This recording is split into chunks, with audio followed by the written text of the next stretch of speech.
Hello, and welcome to the Insight to Revenue podcast. I'm Zach Gropper, your host, and I am extremely excited to have Marni Heinz here to join us today to talk about a topic that's near and dear to a number of executives' hearts these days, which is how do you move up market successfully into the enterprise space, bigger, better, higher quality deals. I think it's top of mind for a lot of organizations. And it's something Marni has a tremendous amount of experience with. She's worked at some fantastic organizations. I'm not going to mention all of them, but Google and Salesforce, Chief, she's been involved with Pavilion, which is actually how we met each other, which is a great community. And she also spends a lot of time working with executives and leaders, coaching, training and developing people. And we're very excited to have her today and also have her on our team of experts here at Insight Revenue. So Marni, welcome to the podcast. Yeah, thank you for having me. Excited to be here with you today. Thank you. So I guess it's a big topic, right? So if we're gonna, break this down to a couple different areas, I think, one of the things we're hearing is um, with the economic situation that it is today, a lot of companies have a lot of good reasons to want to move up market, but also at the same time, there's some trade-off decisions to be made, and it's not easy, right? And so, I guess just for the starting point, like, what are you hearing from executives that you're working with these days? Why is this such a hot topic?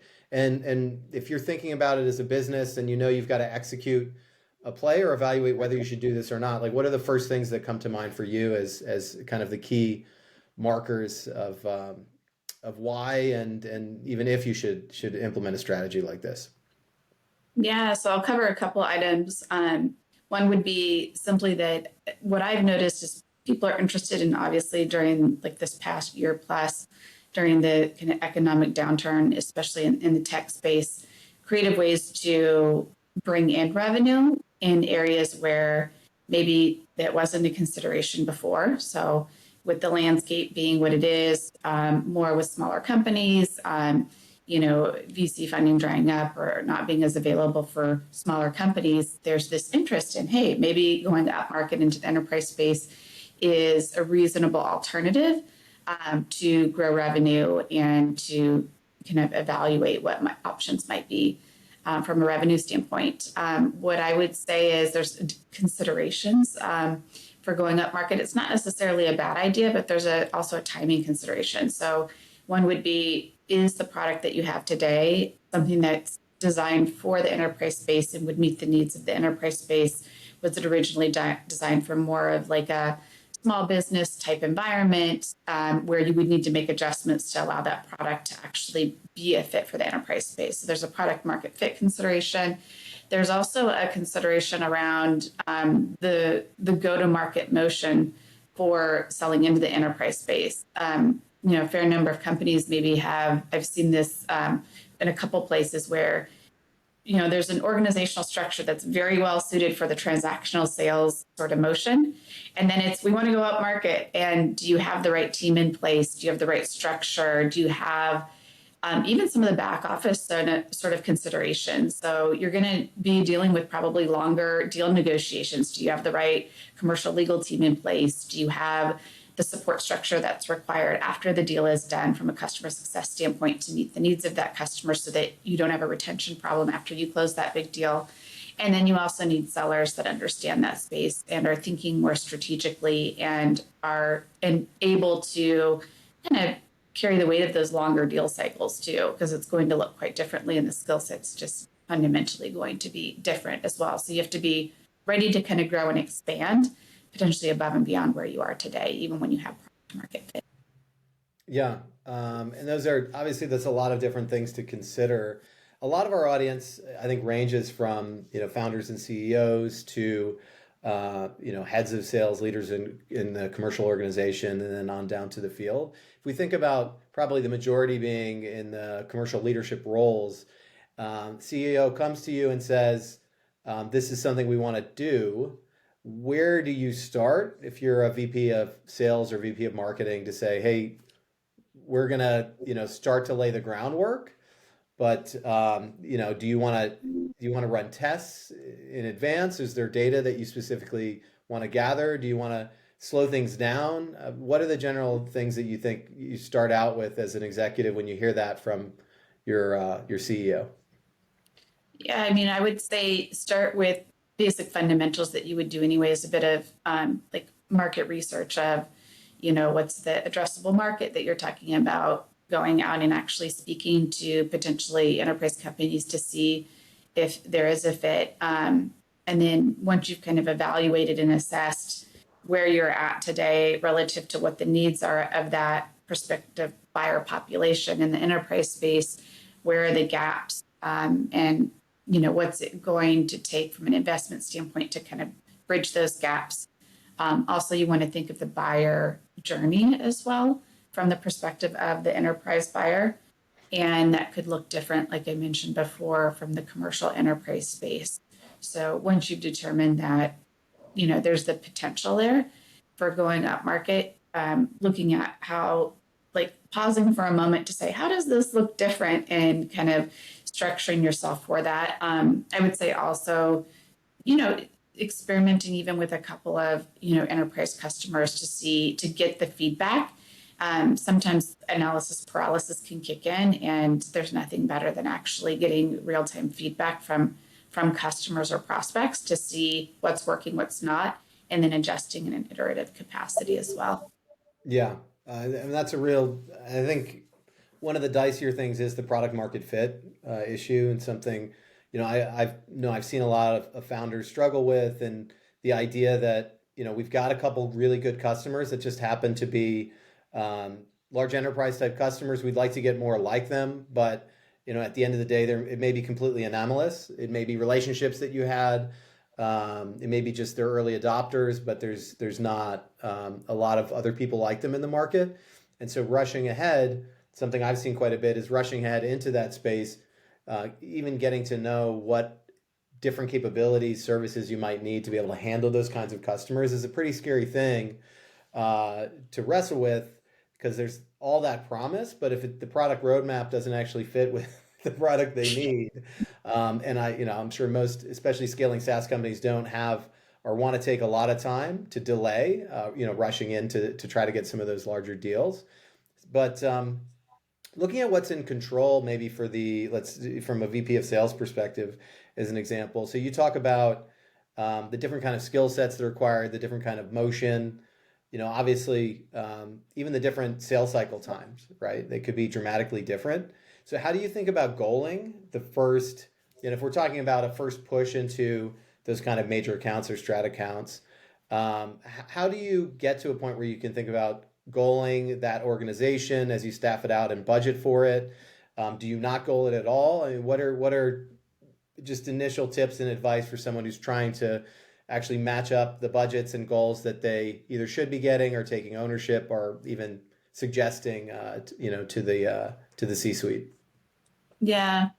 I mean, you want to initially have targets. I would say initially, if you're just jumping into this space, some of it's going to be a bit of experimentation and also looking at what's happening in the space that you're in terms of what's happening with competitors, other alternative options. So kind of sizing up what's possible. And at the same time, like you need to get one or two at bats wins in place to get a sense, and then go from there and start adjusting and tweaking in terms of targets. There's probably a couple different options. You could take the team that you already have, and if you have, let's say, a team of commercial sellers, and you've got an enterprise, someone on the commercial team that maybe is already showing signs that they're pushing towards the enterprise space. Meeting with C-level executives, more strategic conversations in nature, really looking at things from a business value standpoint, and are thinking bigger and broader solution-wise than maybe just the transactional sale itself. You could potentially have someone like that go and kind of push forward on, some enterprise accounts and cover the enterprise space. And then that wouldn't require necessarily an additional investment. However, it's not uncommon for the commercial sales team to not have the skill set of enterprise. So it is big decision because I do think that there's some level of investment that you have to consider making as you're getting started. I mean, there's a wide range of ways to go about not having to go fully all in, and whether that's, fractional hires, consultants, et cetera, to help you move up market into the enterprise space. And also, as you start to gain traction, you definitely need to consider that you're going to need to potentially have a different team that has a different skill set. It might start out as one seller as you start to gain traction. And I would say bring in the expertise from the outside to help you if you don't already have the skill set in-house. Yeah, I've always been a fan of the rule of threes. So what I've seen is a lot of folks, you're trying to evaluate the progress into a new market or with a new motion with someone you've probably stretched into from inside the organization. They've probably been the first people to experiment with it or show they have prowess for it. But then at the same time, like evaluating the whole approach based on the performance of one or two salespeople who you may or may not be successful for whatever reason, may or may not even be in the organization 6 months later.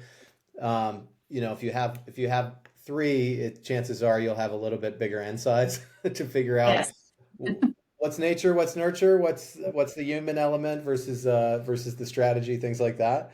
Mhm. So yeah, really really great advice there. So I'm not gonna hold back on the tough questions today. I'm gonna throw some of the more dicey ones at you that we're running into. A lot of folks moving into enterprise or even established in the space are struggling. Compensation is just coming up constantly these days. I know you're not an expert per se in compensation, but as you think about, the changes in the buying environment, and what tends to be the struggle and with the larger size deals, especially as you're newer and testing out the market, is the lumpiness, the uncertainty. You could make your goal or miss your goal by a wide margin based on one deal, and thereby you have a lot of turnover in your first 6 to 18 months with your sales team as you go into enterprise, especially as you move up to larger enterprise and more complex deals. So have you found from your experience there's some strategies that are successful when it comes to onboarding and people in their first couple of years in large enterprise, or even just what kind of gearing works these days, which may not have Mhm. worked or may have worked several years ago but maybe doesn't work now? Yeah, I mean, some of this is really, I mean, from my perspective, a little bit common sense, but I feel like there's going to be people that are enterprise sellers that gravitate towards more startup, high risk sort of environments. So first step is versus the big tech companies, such as like like a Salesforce or a Google or Microsoft or some of the bigger players out there. So find someone that's hungry for the startup space and is willing to take on that risk for a period of time. Um, at the same time, the other thing consideration is how might you get creative? So you want to get top talent. Right now, there's probably more talent on the market than there has been in the past. So it is like a right time to be able to get people, bring them in, and have a bit more runway potentially to work with. But that runway is not going to last forever, obviously, especially for people that are high performers and super talented.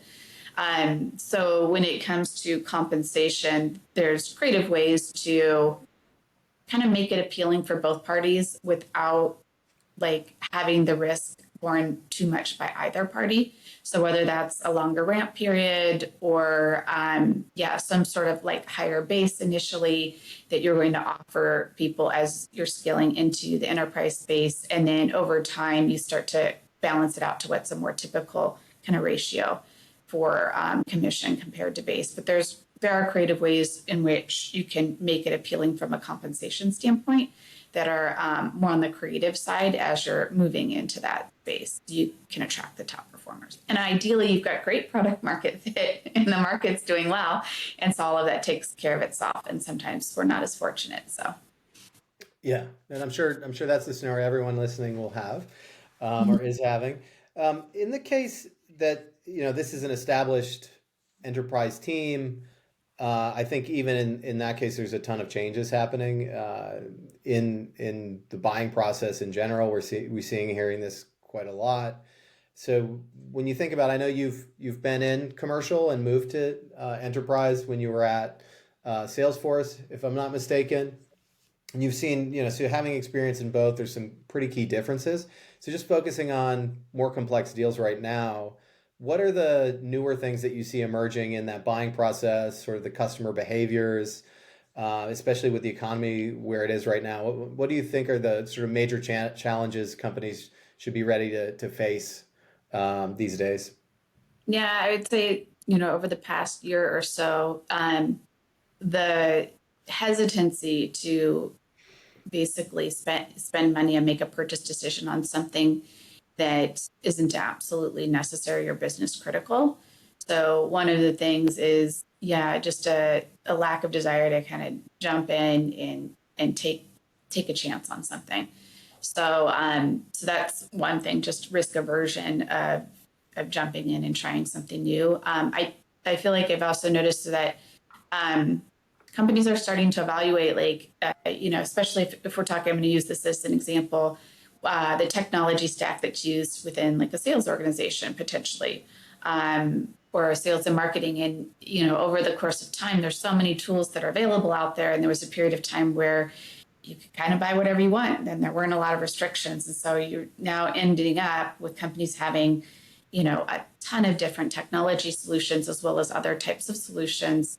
And there's more of a, what is the most efficient and effective way to run our sales organization and the processes that are going to get us like the highest ROI and return, not just spend, spend, spend. And so there's more of a, look at what is it that we absolutely need. And so that's also affecting the sales cycle within the enterprise space. And then I would say the other things that have kind of happened, I would say over the course of time, it's a longer time horizon than just the past year or so, which is larger buying committees, Hmm. 10 plus people. It's no longer the case where it's like, oh, I'm the one person that's in the position of power. The decision is mine alone. And as well as so the larger buying committees, and which can delay, and then the consensus based decision making, which has been happening, I think, over the course of time. What I have noticed over the past year or so is like almost a fear of being the person to make the decision because someone's job might be on the line if it doesn't work out. So there's almost a fear of purchasing for the repercussions of what could happen if it fails. And that failure is placed on you as the individual. And I think that's part of what's creating this consensus based decision making, the larger team. So no one person could be tagged as your it if something goes sideways. Yeah, and that's a great point. We had Matt Dixon on recently talking about the difference between the fear of messing up and the fear of missing out. And really, nobody wants to have their name attached to something going belly up in this environment as your budgets are getting sliced down, less projects, more focus on profitability. Um, Interesting. So when we actually look at, because there's two ways you look at enterprise sales. Obviously, it's selling more enterprise complex deals, or sometimes you're selling to larger companies, but actually it doesn't have to be as complex a deal or as a high price point item. It just happens to be a bigger scale because of the size of the organization. So thinking about sort of major trends in SaaS, we've seen tons of data around multi-threading and how important it is these days to be able to get into more of those stakeholders that are involved in that large decision. I know Gartner data has looked over the years and it's expanded beyond 10 people involved in every B2B purchase. I don't know what it is this year, but it's probably over 13. And It's more people from increasing. the CFO's Yeah. office probably involved. But if you think about multi-threading as a topic, I'll use an example. So we've been working with and talking to a lot of people in the selling technology into HR as a buyer. Now they know that the HR directors, our executives, are going in to fight, for the same budgets with all the other cross-functional team. At the end of the, we are in Q4. If you're selling into one function primarily, and you need to get access to other people, um, what are the tips on like how do you navigate that buying group? How do you earn the right to be able to talk to the CFO or CEO or get other people that are involved to actually meet with you either independently or in a group without alienating your core audience that are going to be the main users generally of your software? Yeah, what I have found as a general trend over time is the way in which sales is done, like over the course of time, the buyers are probably burning out a bit because everyone follows the same similar approach. And they're doing, I mean, there's research that shows that, over 50 to 60% of the buying decision is already, made basically by the time that a buyer is talking to the sales team. So it's kind of in the second half of that whole process. And if you put yourself in their shoes, so there's a lot of it's about empathy, is they're in a position where they aren't just talking to you potentially as a vendor, they're talking to 3 to 4 other vendors. And so if you put yourself in their shoes, like they definitely don't early on want to be introducing every single vendor to the CFO, because that's not a good look and not an efficient way to run a buying process. And at the same time, as the buyer starts to get to the place where they're narrowing their decision and they're landing on 1 or 2 vendors that might be a good fit for that particular solution, then it starts to actually become imperative to actually involve the software company or sales team in the broader process itself. What I have found in general is most beneficial is you put yourself in the buyer's shoes. I have the benefit of having purchased software while I was at Google. So I know what it's like to be a buyer. And sometimes you actually don't know all the answers. And the process can be quite overwhelming for the person on the buying side that's running the buying cycle on behalf of all those other constituents. And they don't want to be put in that position of failure that we were just talking about. So to the extent that you can come in as someone that's in sales, however, more of a strategic advisor approach, and walking through the steps of the process that will get them to success. It's all about them, the buyer getting to the place where they have value realization, or it can experience the value, or the pain or the challenge goes away. So putting attention on that and working backwards from that place. Then if what they need is to convince the CFO, let's say hypothetically in your example, that this is worth pursuing, why wouldn't you want the experts, the thought leaders for the thing that you're looking at, to come in and help you advise? So what I've often done is I make it more about the buyer and what they're trying to do and how can we help make them successful. Another creative thing that I'll often do is if it's the CFO that we need to get to, I'll be honest, I personally, whether it's me as a sales leader or, let's say hypothetically I'm an individual contributor, I'm not an expert in, like what the CFO would have to talk about. However, I know people at my organization who are. So why not have the CFO of my company speak to the CFO of this company if it's in the enterprise space, and starting to map people that have similar interests, as well as are thinking of business problems and challenges in a similar way during the buying cycle. And that typically works a lot better. And those individuals can have one-on-one conversations, and conversations that are at a more meaningful level, that are going to be value add for the buyer. I typically try to map like CFO to CFO to have those types of conversations, and also make it more about the buyer and what they're getting out of that introduction and brokering that relationship. Yeah, and that obviously it takes a lot of work to build the trust to be able to be viewed as a non-commercial, but more of an advisor to them, to get to that. But team selling to teams, right? Like that seems to be a trend folks are trying to manage to and understand. Obviously, there's limited resources on every side. It takes a lot of coordination. Sometimes it feels like that AE role might even be more like a project management type of structured role in some of those more complex deals, which isn't always what salespeople have as their strengths. So some really interesting and great food for thought there. So I'm going to ask you some rapid fire, some of the tougher questions that I hear being debated. So in the enterprise sales motion, disco demo, is it ever okay to do a demo on the first call? That's a really good question. So I have a different perspective on this than I used to have. So I'll share with you in real time my perspective.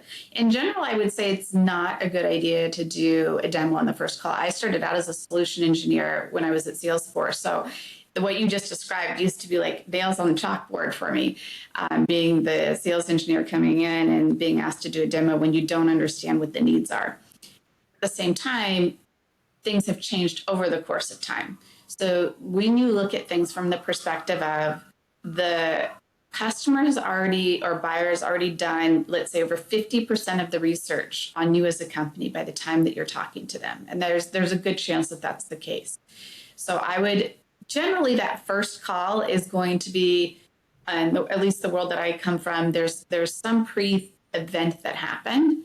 And so I would assess what is the pre-event. So if the pre-event is a BDR, business development representative, had an initial call where they got through to the customer or buyer, and then this is the next interaction, then in an ideal world, you would have that BDR be tenured enough, doing well enough that they have got some qualification questions down, and then hear from the buyer and what their needs are. And so you have enough information going into that first call where I wouldn't necessarily do the full blown demo, but I would be open to saying, hey, I want to make sure that we're meeting your needs and you're getting something of value out of this. So therefore, I might not bring the solution engineer on the line with me, but I'm going to send you a video, or we'll watch a video together of the 2-minute version of our solution. So if they're asking for something, showing that you're listening and in return offering something of value. So you don't want to ignore that you heard about the demo and that was important to them. And at the same time, you want to do things in such a way that you're not offering up a demo too early where you can't actually show the value prop for the problem that they're trying to solve for. So I feel like it's a both and. Like if it's not a demo you're going to offer, what are all the other things that you could offer? And why is it that they're looking for a demo this early on? So yeah. I'm a lot more creative than I used to be in responding to those types of questions from buyers, because I empathize with, where they're at by the time that you're speaking to them for the first time. Yeah, and obviously a lot of that depends, but I think in general, I think that's the thing. Being in tune, what we're hearing is being in tune with where the customer actually is in their journey, probably less focused on your own qualification and more understanding the fit, where they are, what information they have already, what they need. It's really hard to scale that motion versus this is what every call is. So yeah, really thoughtful ideas there. Another tough one. We've heard a great debate around bringing in procurement proactively earlier in the process, because that eventually they're going to come in, and if they come in too late, then you might not have time to actually close the gaps or influence the decision. This has been hotly contested for years. What do you think? Do you proactively bring them in early, or do you avoid them at all costs to the end? What's the answer? Yeah, in enterprise sales, I actually get curious about what is the process that the buyer typically follows.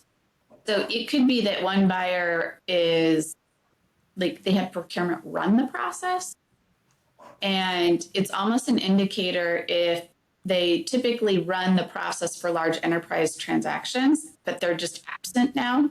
Oh, why did things change this time? So I start to get curious about what's different about this situation compared to what would usually happen, or, what should we be expecting? And then it's, why do they get involved? What role do they play?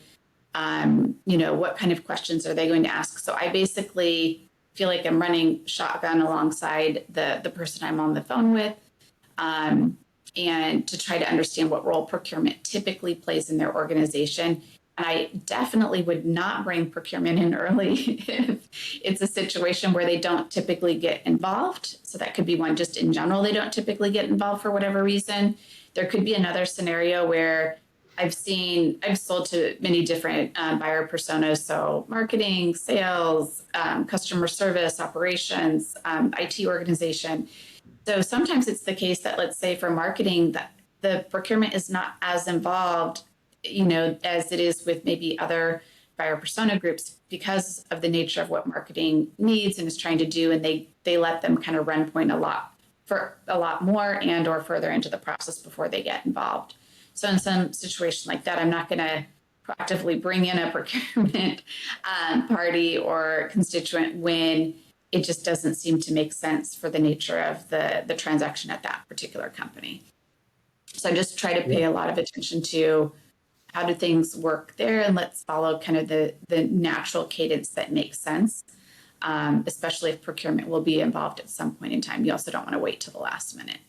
Yeah, and it is always a fine balance of learning about how they buy things and then teaching them about how to buy something they haven't bought before to make Mhm. sure they're not making the mistakes along the Mhm. way. And I Yes. love, I mean, I think core theme for you seems to be, really listening in, tuning into how they do things, understanding where they are, partnering with them to make sure you can coach them through that process and get the Mhm. other stakeholders on board. I guess let's flip the script real quick, and we're tying up on 30 minutes here. Um, so what do if you're a buyer of enterprise, flip, let's put ourselves in the buyer situation. What are buyers? What are you seeing from the buyer side? What do buyers hate right now that companies need to avoid doing? The one that stands out to me the most that I heard recently is I feel like over the past 10 years, it could even be longer, we've got the, different methodologies or different approaches, our standard qualification questions that we have to ask as sellers on that first call to justify then moving forward, and these kind of cookie cutter processes. And if you put yourself in the buyer's shoes for that first call, they might have to do like 5 of those. And they're literally answering the same questions over and over again. I heard someone share as a buyer, the person was just burning out, and the person told the seller on the other end, it was probably like a BDR account executive, like, look, these aren't the questions that I want to answer, and this isn't what's important to me right now. I would like to have a different conversation. And the response in return was, well, I'm required to ask you these questions because I have to put it in the CRM, and if I don't, I'll get dinged. And it was like, wow, that is so the opposite of like really putting attention on Imagine listening to where's that on the this particular. recording and not being able to do anything. Yeah, I'm like, oh my goodness. So I feel from a buyer's perspective, that whole, like, I feel like they're in a place where they're burning out because everything's so cookie cutter lately, and we've almost put too much attention on playbook process, these cookie cutter questions that everyone asks almost in the exact same way every time, and we forget that there's another person, another human being on the other side, and you're putting that person through that process 5 times over, and it doesn't feel good to them, and it doesn't feel like it's moving the needle forward. So I think there's this over indexing on process, automation, following a cookie cutter kind of way of doing things. And you're not actually differentiating when you do that. And you're not standing out from those, 4 other vendors. And so I actually think you differentiate and you stand out when you take a more human approach, or really listening and in tune with where they're at in this particular moment in their buying process, and making it more about them and less about you as the seller and your product. Yep. And final question. Humans versus robots. Everybody's talking about AI. Is it the death of the salesman or not, or saleswoman? What do you predict is going to happen in the next 3 years, and how is AI going to affect the profession? I'll tell you what I would like to see. I think that AI has the potential to make certain parts of, I mean, there's the sales process and there's the buying process. It could actually make things a bit more efficient and streamlined, probably on both ends. From a sales perspective, the most obvious place where I see it being beneficial or playing a role, I can give a couple examples. So one would be like those initial reach outs that you're doing, having those be more tailored through the use of AI. Um, that seems to make sense. I mean, like when you're doing an outbound sales motion, that you don't necessarily need all of that, manpower, like the human doing all of that work. And at the same time, once there's an interaction between the person and the buyer and the seller, like on a call, a Zoom, Google Meet, whatever it may be, or even in person, like AI needs to kind of sit in the background, and that person needs to be able to show up and have an interaction. So I would like to see a both and, like AI has a place to make things better, more efficient, and we can't use it as a crutch, because eventually, especially for high ticket sales, there's 2 people that are interacting, and so we need to double down on our human skills as well. Love it. Marnie, thank you so much for being on the program. It's a pleasure to have you here. Hopefully, we'll have you back again in the future if you've got time. But Thank you so much. I'm sure the audience is going to love so much of this actionable advice.